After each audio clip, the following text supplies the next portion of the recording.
like we're on. Looks like we are on right now. Hello, everybody. I am Baldwin Burgess of Emerging Frontiers, and this is our first Google Hangout session uh, with entrepreneurs, and we have two very interesting countries represented today. We have Artashes from Yerevan in Armenia. Hello, Artashes. How are you? Hi. We also have, Hi. yeah, he was on mute there. Okay. And we also have Wasim, who is based in Dhaka in Bangladesh. Hello, Hello. Wasim. Hi. And also my business partner Kevin Virgil from North Carolina is on the call today. Hello, Kevin. How are you? Very well, Baldwin. Wonderful. And I'm hosting this event from Brussels here. Now, this is as I said, this is our first episode of this Google Hangout. This is an experiment for us, and there may be some more people dropping in as we speak. We invited quite a list, but you know, signing up to the Google Hangout, all these kind of things for the first time can be a bit complicated. So you might see some new faces popping up. But what we want to speak about today is essentially it's all about how entrepreneurs can get much better around finding investors. And so we're going to be sharing some best practices. We're going to be sharing some ideas. But I think the good way to start it maybe is Wasim, can you tell us a bit about yourself and what your experience has been in the entrepreneurial space? You are an entrepreneur, right? Yeah. So basically, I started in the U.S. and I worked in the Valley for a while, and then sometime in the 2 years ago, I decided to move back to Bangladesh and start an e-commerce business. So we deliver. It's called Chaldal.com. We deliver groceries in Dhaka, and Dhaka is the capital of Bangladesh. It has about 16 million people. It's one of the largest cities in the world and likely the densest city in the world. So obviously, coming to Bangladesh, you know, I have to. I mean, it has been a very difficult environment because I do not have the sort of support structures that you used to see in Singapore or in the Valley. So I've had to reach out basically for allies across the world. And thankfully, we managed to get a few repeated investors over the course of last year from Japan, US, UK, and even Singapore. Some individuals, some institutions. But definitely has been a very, very hard thing for me to do because the first time I say Bangladesh, people is like, oh, where is that? Isn't your country all about floods and cyclones? It's amazing what the news does, right? It's amazing. Yeah, and you know, and when we started the company, we just had that huge incident where about 1,500 people died in factory collapse. So they know us as like bad labor practices and floods and cyclones and bad political situations. So to get from there and to paint a picture of like one of the countries that has the highest growth rates in the world is kind of a difficult job. So you know, breaking that ice and then going on and actually convincing them that you know Chaldal makes a sensible investment. You know, that's what I managed to do over the last year. It took a lot of time and patience. But there are I met a lot of good people along the way. People generally interested in helping us. Yeah, and I mean, Kevin, you were out there recently, so I mean, I guess you have to see it and then believe it, right? That there is such an enormous opportunity that we don't recognize generally. Yeah, it's really interesting. You know, Bangladesh really should be more prominent on the global scene, right? Here's a country of 160 million people. The GDP growth has been 6% or more for the past 20 years. Yeah, but what seems right, I think the media typically covers Bangladesh because of the political problems there, or because of a natural disaster, or one of these other events.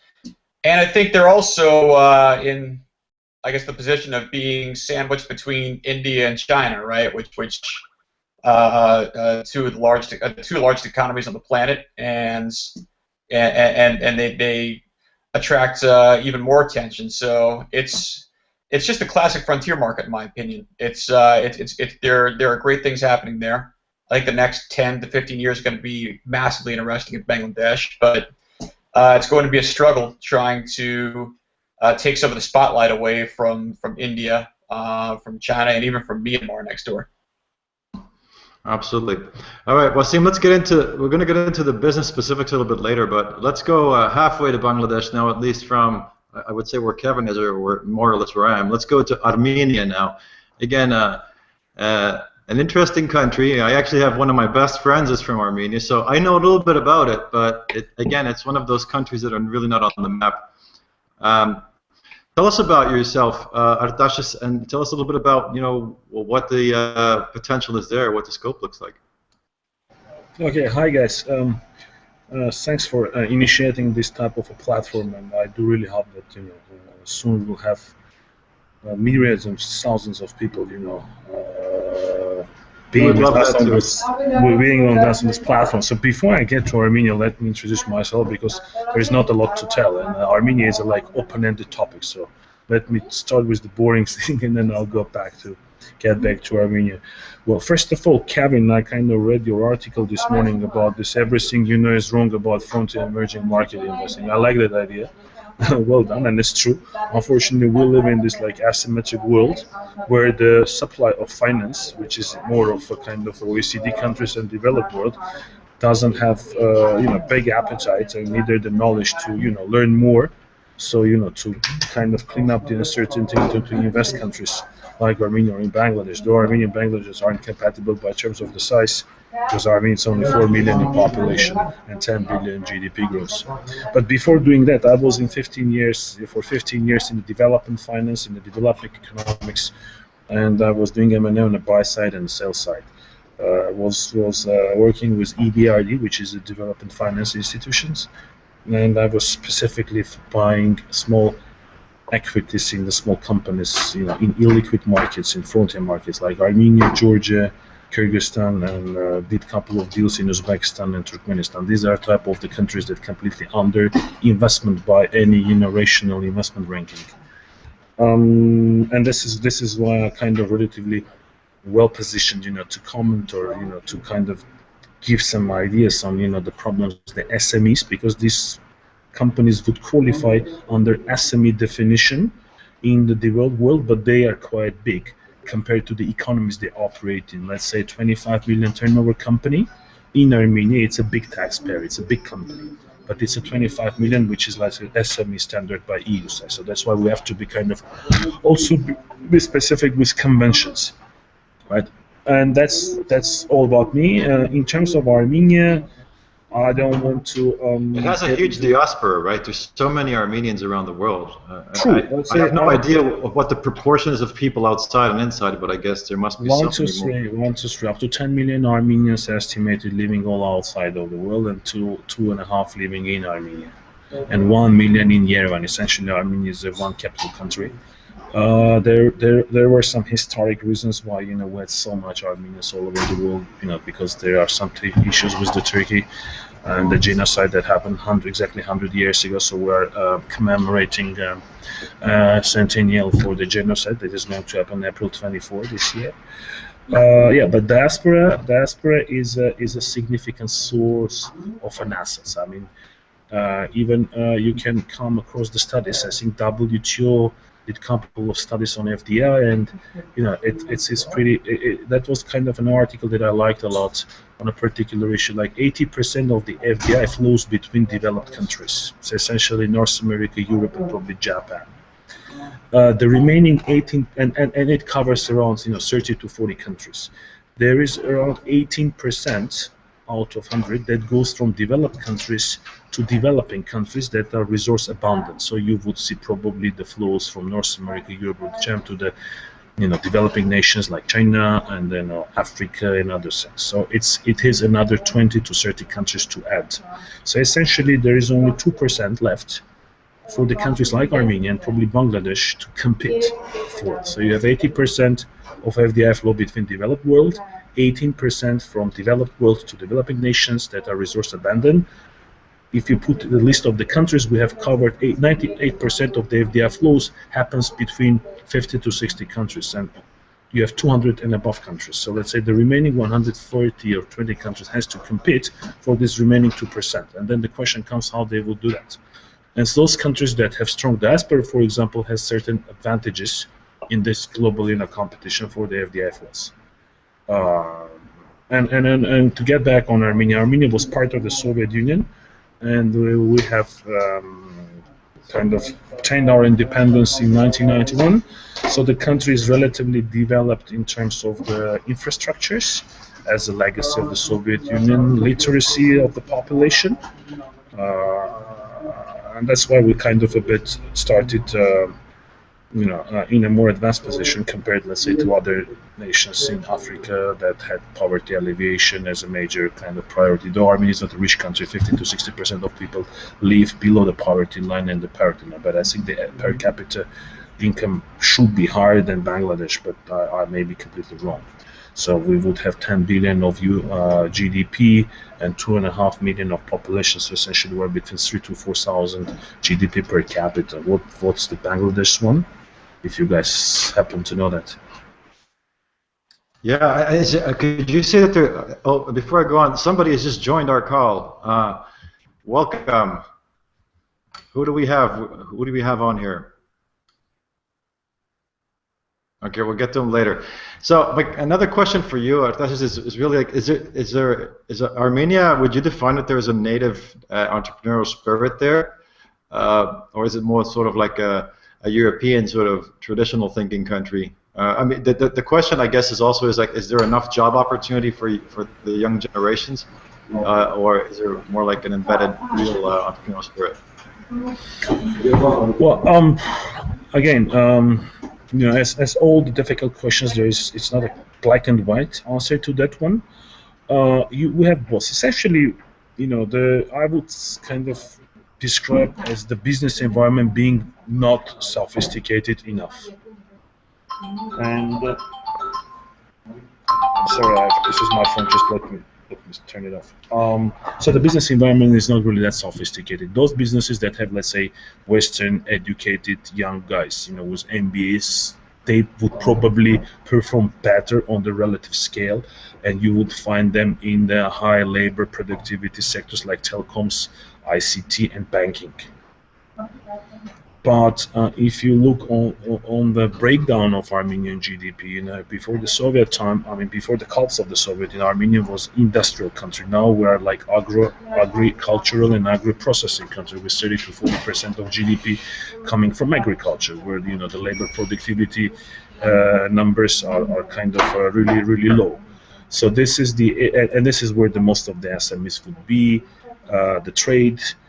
Small trades is a typical SME type of thing. Services like laundries, these are the areas where you would see the SMEs with the turnovers between 100,000 to $1 million US, and this is where there is a gap between the funding needs, in particular, because these are type of the people that would like capacity, to pitch their idea vis-a-vis potential financiers, and this is one of the obstacles or key problems of why SMEs have access to finance.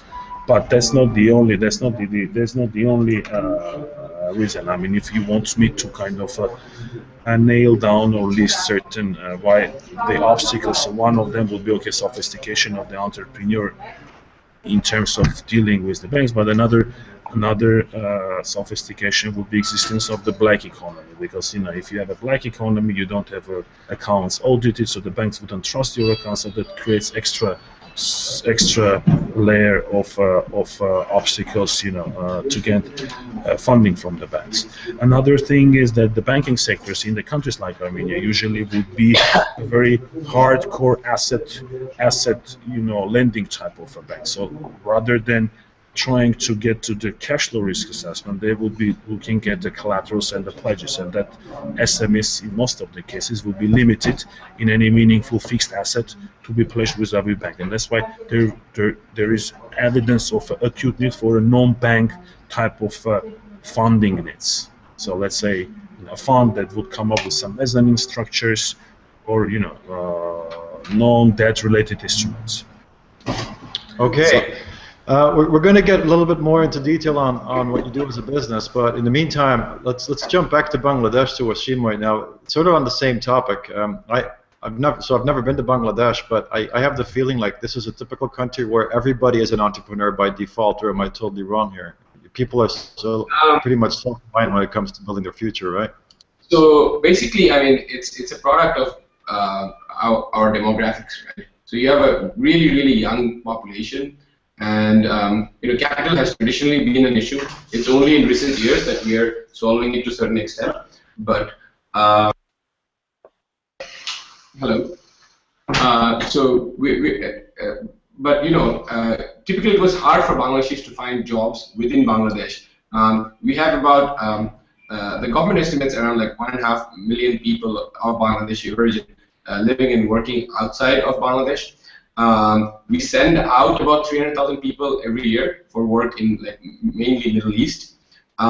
So given that environment, like everyone just wants to earn a living, so they have to be an entrepreneur. So you have entrepreneurs of wide ranges. Like you have entrepreneurs who have made billion-dollar businesses, and you have entrepreneurs who have been like earning $5 a day over the last 30 years. So $5 a day for the last 30 years, yeah, that's. But generally, I think at least what Kevin was saying when he came back, he had the impression that the government, everybody's really doing their best to create a new sort of like a higher IP standard to have a tech hub. Definitely. Like basically, we have a very rich history of entrepreneurship, and I mean, microfinance actually started here, and that promoted entrepreneurship even at a more basic level, like with like really small loans and stuff. But we have a rich history of entrepreneurship. The current sense is that we have organizations that are very inward-looking and looking within the country, and that Bangladesh is not considered to be a ground for producing like world-class organizations, which is why the government and everyone behind it is like, let's get behind some entrepreneurs and create some world-class companies that we can showcase off to the world, and really get this and really take advantage of the tech revolution, really, because that sort of evens out the world a lot in terms of knowledge. And given that we have a lot of people, there is no reason why we should be behind others when it comes to like purely intellectual pursuits. So yeah, that's the bet. Yeah, so I think that so you're in the e-commerce. Essentially, you deliver groceries. You home deliver groceries, and Right. I think you're solving a real big problem, because I think you have a logistical challenge in Dhaka. And I think you obviously have a growing middle class where people are extremely busy with their professional lives, and there's not much time left to actually go shop, right? Is that the driver of your business? And also tell us a little bit about your experience. I'd like to transition a little bit more into the let's say the practical part of this discussion. Like, what has your experience been with finding investors? I mean, what can you either tell other entrepreneurs out there in fast-growing markets as advice what worked for you, or the advice you can give to investors? Maybe that could also be interesting. And I'm also going to like to know what Artashis thinks about that. But let's start with you, Wasim. All right. So let me start with the. So the first part is obviously what our business is. So our business is that we deliver groceries, and there is a very particular reason why we chose this niche. We chose this niche because we feel like Bangladesh is a country where e-commerce has not really taken off, and when we studied the Indian markets, we saw that groceries in particular have very high customer retention, and and manages to hold the customer's attention for a long time. So if we were selling cell phones, we could only sell maybe one cell phone to one customer in a year. But when we are selling groceries, we can actually sell them groceries multiple times a month. And then from there, it becomes an easier jump into other things. Another reason for starting groceries is that the grocery supply chain in this country, because of the lack of capital, is super fragmented, right? So between like importing, say, a bar of soap and to the consumer, there are at least 6 to 7 hands or 6 to 7 middlemen, right? So someone imports it, someone transports it, someone sells at the wholesale market, someone sells at the retail market. Like, and it happens with every single product. There are like 5 or 6 middlemen. Like someone who collects the rice, someone who aggregates the rice collected, then transports it, etc., etc. We don't have any Walmart-like structures. And I felt that we could really use technology and boost like the efficiencies in that sector. It's actually not just purely that you can increase efficiency. You actually also can improve quality very significantly because the say some vegetables that are farmed in rural Bangladesh has to come to Dhaka with like 6 or 7 middlemen. It takes a lot of time, and as a result of that, people actually mix like dangerous chemicals in it to preserve the vegetables. There's no cold storage, right? And it takes time. So we actually hope to take on these supply chains and sort of introduce world-class technology to make it better. And it's a very a small country, right? So 160 million people, and the size is about the size of the state of New York. It's super dense. It has bad infrastructure. So we feel that by applying technology, we can actually make more out of less. And that's the goal with Chalda. We have seen a sort of boost in manufacturing sector. As a result, in the urban areas, it's actually right now hard to find workers. Like even though, like say 5 to 7 years ago, there were people like who were not able to get jobs. Right now, the situation has sort of reversed because the garments industry, employs a lot of female workers. And back in the days, like it would be the male member of the family who would be working. But right now, it's both members of the family who are working, right? So if you look at, say, I'm in my 30s.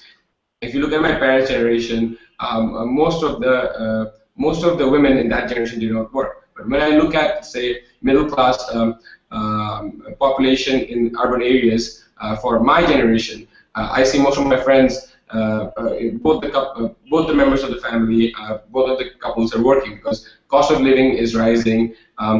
Land prices are high, rents are high, and so both of them have to work in order to actually survive. And given that there's actually no one to do like sort of like grocery shopping, and we feel that it's a sort of trend that will help us. And given the rising income levels, we also are seeing increased demand for things like chicken and beef, like things that people could not really afford before, like biscuits, etc., etc. So all of these trends sort of make me feel like grocery in Bangladesh is the right place to be, both from the supply side and the demand side.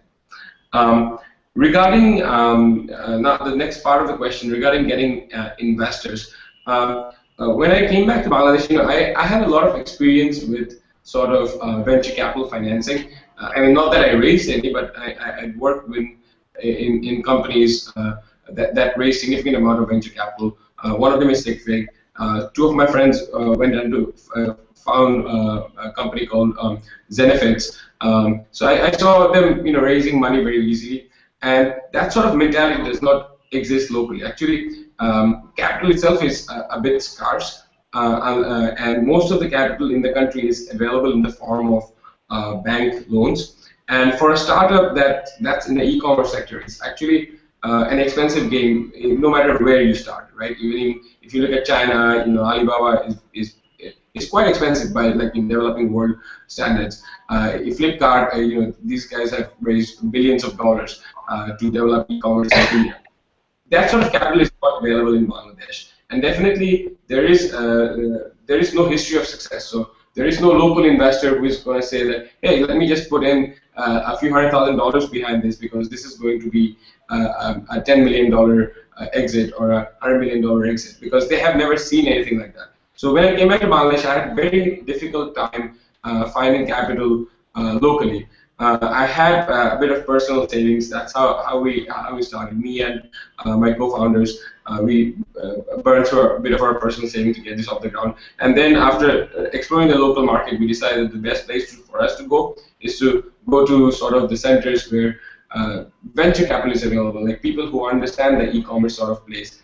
So last January, I went to San Francisco and sort of connected with a few people. It was very difficult. I mean, I had to have like at least 25 meetings before I could get someone to close like $25,000. I was very keen on getting. Congratulations! It's good that you did that.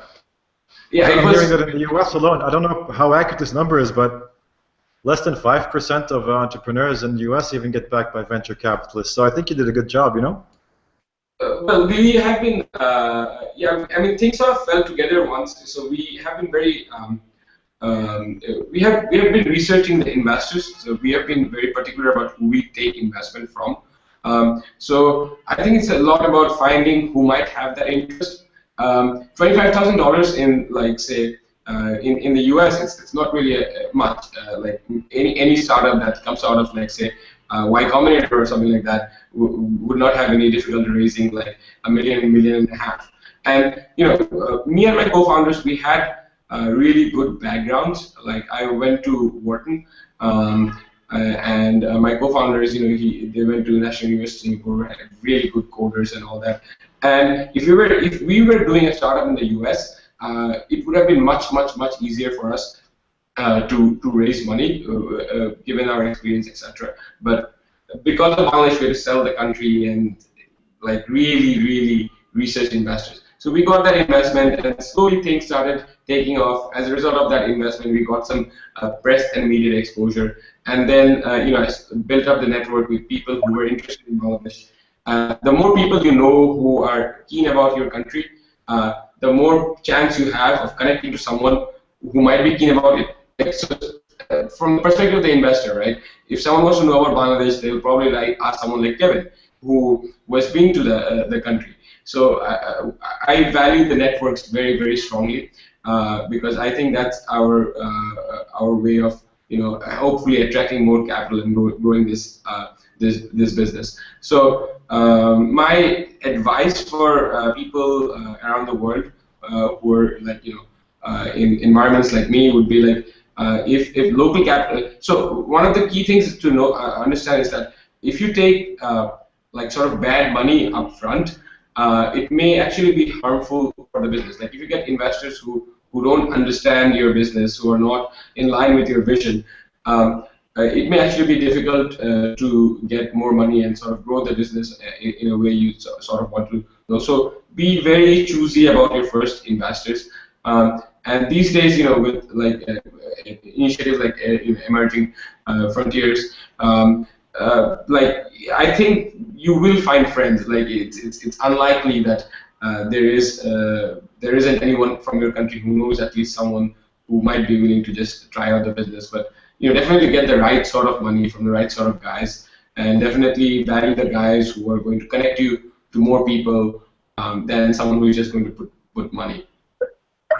Yeah, I think that's really interesting, Wasim, and I want to go back to something that you said before when you mentioned that you thought that it would have been easier for you to raise capital if you would have based this business in the U.S. and obviously, your markets back in Bangladesh, and that's just not feasible. But one of the reasons that we set up Emerging Frontiers and the reason that we're having this call today is because we think that technology is now in a place where there shouldn't really be any barriers to raising money. Not really. I mean, it should be as a simple process to raise capital. I mean, for an entrepreneur with a good business plan, whether you're in San Francisco or whether you're in Yerevan, whether you're in Dhaka, right? And I'm interested in getting an opinion from both of you guys.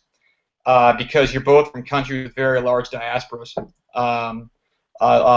Like as Atashis was saying, there are more Armenians probably in California now than there are in Armenia itself. How important is the diaspora to the local ecosystem of entrepreneurs in your home countries? Are you able to rely on that, on Armenians who want to, or Bengalis who want to support entrepreneurs back home? And if so, then what are some ways that process can be improved? For me personally, it's I mean there are actually very few Bangladeshis out there who have penetrated very deep into like the VC industry. Maybe you could probably count the number of Bangladeshis who are like really out there, like sort of dealing with the guys. who understand like sort of convertible debts and all that. I would say less than 100 Bangladeshis. And in order to connect with them, right, it's not necessarily easy. Like 100 people out of 160 million people. So I was actually not very able to connect with these guys. I would definitely would love to. As we started growing, more of these contacts happened. But initially, for someone in my position, who had no track, who was doing, who was setting up a business for the first time, it was actually kind of difficult. The other key important thing is that there are probably a lot of people with money that they'd be willing to invest, but may lack the education, right, on how to carry on the investment. So it's important to play the role of the bridge, like, or play the role of the lead, right, to sort of set the terms of the deal so that you are not you're not like screwing up the funding round or setting up the funding round in a way that is actually harmful to the company, right? For our company in particular, like we expect that we will need significant rounds of capital, and that if we dilute ourselves very early on with very small amounts, it will actually be harder for us to raise capital in the future. There have been cases, I have read about cases where VCs actually walked out of deals or invested because they felt that the founding team did not have enough stake. So just setting up that right sort of expectation, education is a role that I think is sort of lacking in the world. Bangladeshi diaspora is not the sort of diaspora who is tuned towards tech investing. Yeah. Artashis? I'll try to address the both of the issues Baldwin and Kevin just raised. Yes, please. Because the Baldwin, you started with the question on essentially the financial ecosystem in the countries, and then I'll kind of liaise it with the question on in a specific question to what extent the diaspora is important, as a source of funding, for example, or knowledge transfer. And in here probably there are some similarities between Armenia and Bangladesh from what I heard from Vasim. Yes, indeed, we have a kind of financial system is a banking-based system, as I said. So essentially, it's about the lending instruments. So for the startups, it's very difficult to raise any meaningful funding. And I'm not talking about of a tech type of startups, that requires more sophistication. From the standpoint of the scrutiny, I'm talking about a simple, small startup where someone needs a working capital to set up a grocery shop in his community, or to kind of do some laundry services. So that type of funding, unfortunately, is limited. And all the initiatives that I have seen so far in the countries like Armenia, and Armenia in particular, are development finance institution-driven initiatives. And one of the examples that the World Bank with the government in Armenia has set up a VC fund in Armenia very recently, which is a very small one. It has a 3 million of the money provided by the World Bank. That was a kind of soft grant money, but a potential fund manager had to match $1 to $1, kept at 3 million. So essentially, people who won the tender, they managed to raise a 5 million fund. So essentially, they brought 2.5 million of money from their pockets and from diaspora Armenians, who are some kind of a sophisticated business people. Let's say one of them is a director, MD level in McKinsey. Another one is a global head of investment banking with Goldman Sachs. So essentially, these guys just invested, let's say, 100, 150, 200,000 out of their pockets because of the identity issue, because they're Armenians and they want to help the country. And they are sophisticated in terms of business knowledge, but it is relatively small amount of money from their own balance sheet. So this is how it kind of matches together. But that's the first type of the initiative within a country. In the country like Armenia, there is a VC fund specifically dedicated to doing startup financing to tech industry. There is another initiative that I'm kind of working now on, again, which is development institution money back. So EU wants to set up a private equity industry in Armenia, wants to assist development of private equity industry in Armenia. So there is a 10 million of grant financing in place, and they want IFC or EBRD to monitor and to bring in additional money from the private investors. And the EC is ready, to take a first loss. And the first loss from the commercial point of view gives like a big attraction for a fund, to fly on. But as I said, so the pioneering is done by development finance institution. This is what I've seen in Central Asia and in Armenia, unfortunately. Once you have a DFI-backed initiatives being successful, you may go to the great phase 2 to have a pure commercial, based and profit making initiative that would be appealing to the pure commercial or institutions.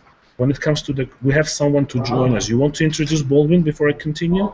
Thank you, Artashis. Hi, Nicholas. How are you? Now we have Zambia with us as well. Is that right? Yeah, that's correct. How are you guys doing? We're very well, Nicholas. Thanks for joining us. We were worried that you're not going to show up today, but you made it. Yeah, we made it. No problem. Nicholas, we're discussing issues about entrepreneurs and how they access funding, and we're all speaking a little bit about our experience. So I'm gonna let Artashis finish what he was saying, and then we're going to circle to you, and we're going to get to know you a little bit better. How's that? Sure. Great. Please go ahead. All right. Sure. Yeah. Go ahead. Now to kind of give a bit of the elaboration on the diaspora investments. As I said, diaspora is a very strong asset for the country by all means, whether finance or the transfer of know-how. As you would hear in the development terminology, that when these people were leaving the country, it was a brain drain, which was bad. But now the strong countries were kind of capable enough to convert this brain drain into brain gain, and not all the countries were successful in this transformation. When it comes to the diaspora, there is a flip side of the coin.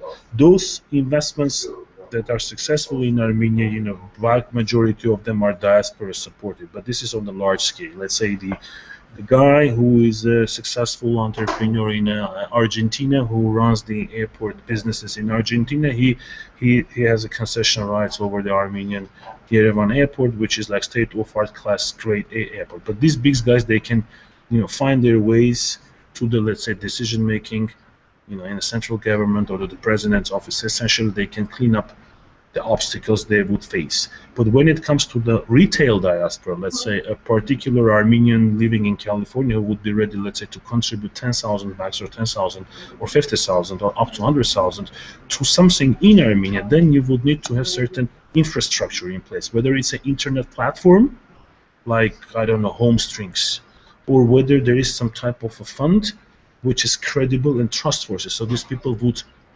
trust the money for the commercial initiative. If you look through the statistics for Armenia in particular, but this is very similar for, let's say, the Jewish diaspora in the beginning of 50s as well. So most of the people will be sending their money as a charity. So essentially there is commitment by the diaspora to contribute to the development of the country he once belonged to or ethnically belonged to. And the charity looks kind of a very safe way. You kind of give $1 and you kind of feel happy as an Armenian that your national identity, pride is satisfied. But when it comes to putting this $1 into the money earning business, you will have all the negative consequences, money management, all this stuff. And it's something that you are not able to do it, you are not competent to do it, or you just don't want to do it because you're kind of, enjoying your middle income life in US, UK, or France in particular. So this is where it is very important for the trustworthy and credible institutions to be in place that have to be driven either up by a credible government, DFI, or some private initiative. And this is where Armenia, for example, failed, in my opinion, so far. So you will also hear stories of diaspora Armenians that will be frustrated with the red tapes, with the bureaucracy, with the weak governance, and the corruption. So essentially, there are two kind of faults. But my kind of a bottom line on this would be, you would need to appeal to the retail investors, and for the retail investors, the infrastructures that are trustworthy has to be in place, and that would facilitate the access of finance to SMS, in my opinion. But are there enough people who are sort of transforming, is that the right word? I don't know. Are there enough people helping entrepreneurs to access that more institutional money? Is there more of an opportunity there? Well, I have a kind of genuine belief that, if there is a core, because finance, marketing, sales, I mean, they're important, but they're supportive function to success. Essentially, it's all about the entrepreneur and his core idea. Most of them would be technocrats with the great ideas, but the kind of, some pilot projects being tested or pilot projects being tested, but they would be lacking the capacity to raise funding. And this is where the people like us that would have so-called generic kind of a knowledge, unfortunately, should be helping us. So I have a genuine belief that, if there is a core idea in place, you can packet it and you can raise funding. I believe what's an extremely important skill to bring to markets like this is that you effectively know how to speak to an investor. I mean, often that's just where everything breaks down, right? Because a lot of entrepreneurs who've always been an entrepreneur don't. What seems been to Wharton, so he's probably some sort of a finance ninja, but not everybody's like you guys, because a lot of these entrepreneurs, they just have a lot of trouble making sense to investors, essentially. And I think there's always a lot of value for someone who knows how to translate that message, right? Yeah, definitely. I mean, I deal with a lot of local entrepreneurs in Bangladesh, and just understanding finance for them, there is a huge gap. Like people regularly come to me for advice on, like, how to structure things, how to raise investment in the first place. And I think there needs to be a bridge who understands the limitations on both sides. Absolutely. Okay, Nicholas. Again, welcome. Let's hear a little bit about you. You down in Zambia. What are you doing there? What's your perspective on it? And I think you're more about Southern Africa in general, if I understand that correctly. Yeah, right? absolutely. I'm actually South African, and I'm speaking to you from South Africa at the moment. But I've been involved in Zambia for 22 years. Are you guys able to hear this cast? Yes, loud and clear.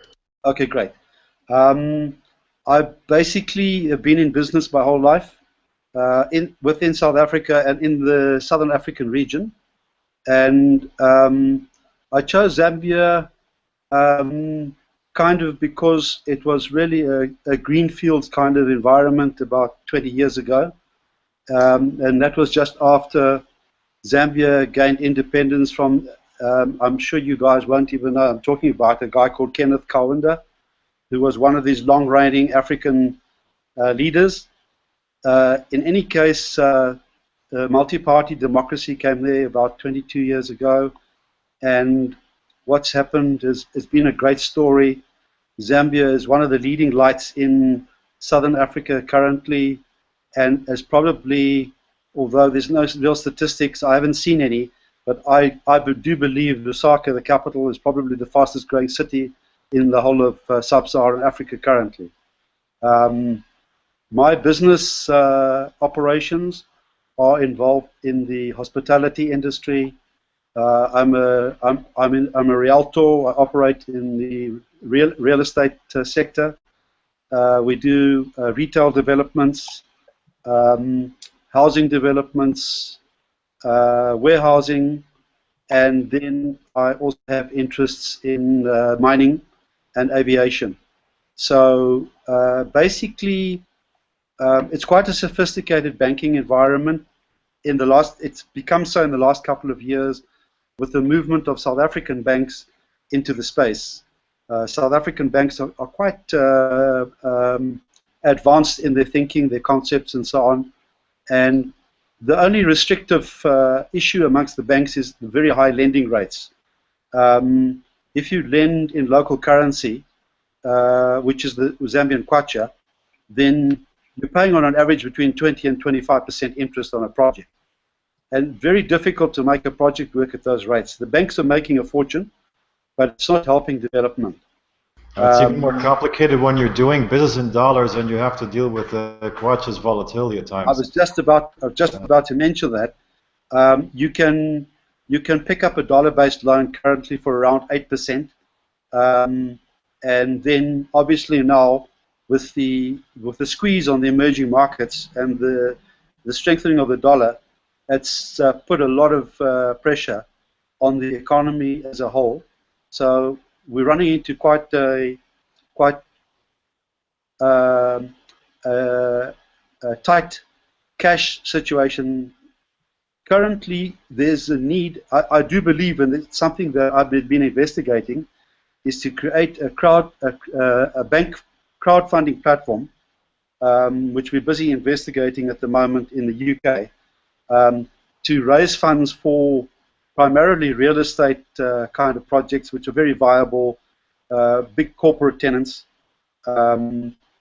as an alternative means to raising cheaper money. The problem always is with Africa, at the moment you mention Africa, people say, oh, it's a risk, it's Africa, that dark continent. Well, I think there are ways now to mitigate those That way we get to of keep it for ourselves, Nicholas. Yeah. So you obviously understand where I'm coming from. I totally do, believe me. Okay, so that's just gives you a little bit of background about me and where I operate. Okay, no, thanks for that, Nicholas. Kevin, I have a feeling you want to say something?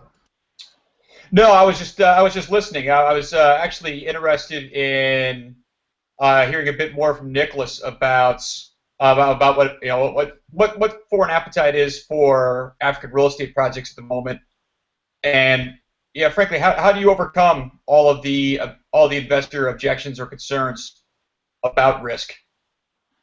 Okay, the foreign appetite for investments in Zambia has been and is at the moment very large. Zambia must be one of the most cosmopolitan countries right now, with investors coming from every corner of the world: Asia, USA, Europe, Russia, just about everywhere. And it's a kind of new El Dorado, because if you go back into the history, Zambia was northern Rhodesia. You had Zimbabwe, which was southern Rhodesia, and it was all under a federation governed by southern Rhodesia. So there was no development done in the north, so it was kind of just left barren. And there was money made out of it. It's one of the major copper producers in the world. So with the rise of the copper price, and with China having supported it for the last couple of years, although that's fallen away now, as China is not able to move. I mean, China's got its own problems currently, so that's kind of flatlined the copper slightly. But from a foreign investor's point of view, it's quite a friendly environment in terms of there's an investment act which protects investors, and the government kind of tries to look after them. But it's still it's still a third world country environment. There's quite a lot of political involvement. So yeah, it's just one of those things. I think it's pretty unknown, but I think it's worthwhile highlighting the opportunities there. All right, thanks for that. Gentlemen, we're sort of running beyond.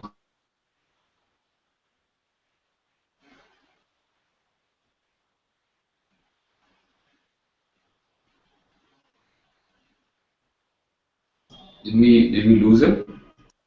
Oh, yeah, I think Baldwin may have locked up. Attention span, or what's there we acceptable, or still.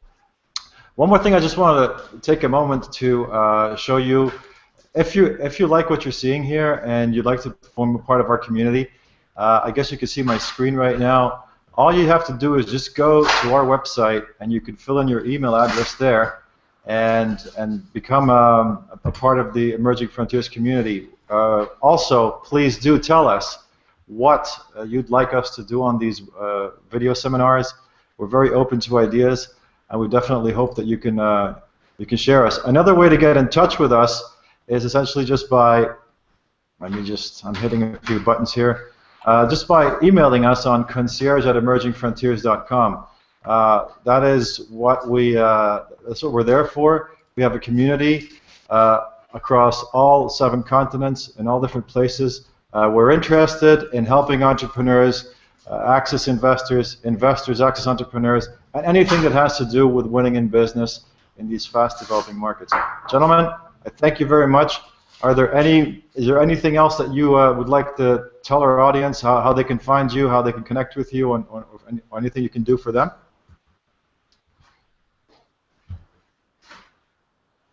If I may, for example, would be nice that okay, there are 3 of us now, 4 of us, or 5 of us to have the contacts. Just for example, Nicholas, hi, I'm based in Armenia, Yerevan, and I heard that you have interest in mining and aviation in particular, and not kind of helping a couple of Armenians to raise funding for very interesting projects in Armenia, but in mining area and in the 3PL, third-party logistic operations, for example. So not to waste the broadcast now. Maybe I can reach him out separately and we just chat over the phone, or with Vasim, for example. Yeah, we'd be very happy to introduce you all to each other. I will with Vasim, for example. I can just get a chat and to see how come for me, he's so well positioned, to raise this money for e-commerce, because with his Wharton background, and I guess he definitely can articulate, justify and protect whatever, meaningfully amongst any sophisticated investors, so just to understand what's there. So, and probably when we will have 1,000 people on the line, it will be difficult to pair, but we'll have to find out the technology for that, but we'll figure it out. Don't worry. For the time being, because I don't see you guys in terms of arranging for the time being. You can have, or you let me know if, let's say, I have 3 projects cooked. Is there any way through you to present them, or that's not agenda or mandate for the time being? You just let me know. Yes, I'm pretty much interested and pretty opportunistic and welcoming the idea you started. But for the time being, that's what we built the platform for. Yeah, we built the platform so we could. We could have kindred spirits and minds connect and have business people who have similar interests in this region do business with each other. That's the only reason why we did this. We felt that there was a need for it, and that's why we facilitated it. Okay, so it's been great. It's good to hear that people around the world are facing similar problems as us, and there are solutions that are being figured out in Bangladesh or in Zambia or in Armenia, and I think there is a lot we can do just by connecting with each other. Yeah, there were a few countries that didn't make it today, but on the list we had places like quite interesting. We had Singapore, India, Mongolia. So we're doing fine, I guess. It's going to be it's always going to be a little bit like a business holiday, I guess, or a virtual business trip. Kevin, anything from you before we shut off? No, I just wanted to thank this ad hoc panel for joining us today. It's all 3 of you gentlemen are coming from interesting places and doing really interesting things, and it'll be our pleasure to connect all of you. And yeah, I think I'll just I'll end with a plug for Emerging Frontiers.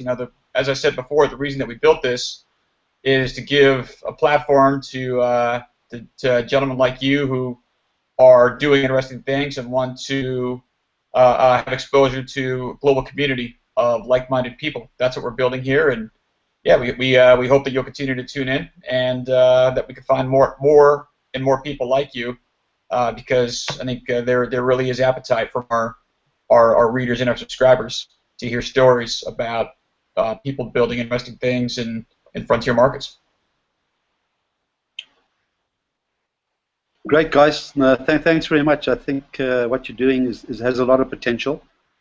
It's actually mind-boggling in terms of how you can aggregate people around the world with opportunities and funding. And I think one of the things that you guys should look at very seriously whilst you develop the strategy is some kind of crowdfunding play that maybe can aggregate some of these opportunities. Could be quite interesting. That's definitely something that's on the way. In fact, we already have a platform up and running. So, but for us, really, the most important part about this whole initiative is to have a very strong community first, and that's really what we're working hard on. So, join us if you're watching this. You're welcome. We'd love to add you to our virtual world of frontier and emerging market business. Thank you very much for watching, and until next week, and let us know what you want us to talk about. We really Great. Cheers, man. Bye.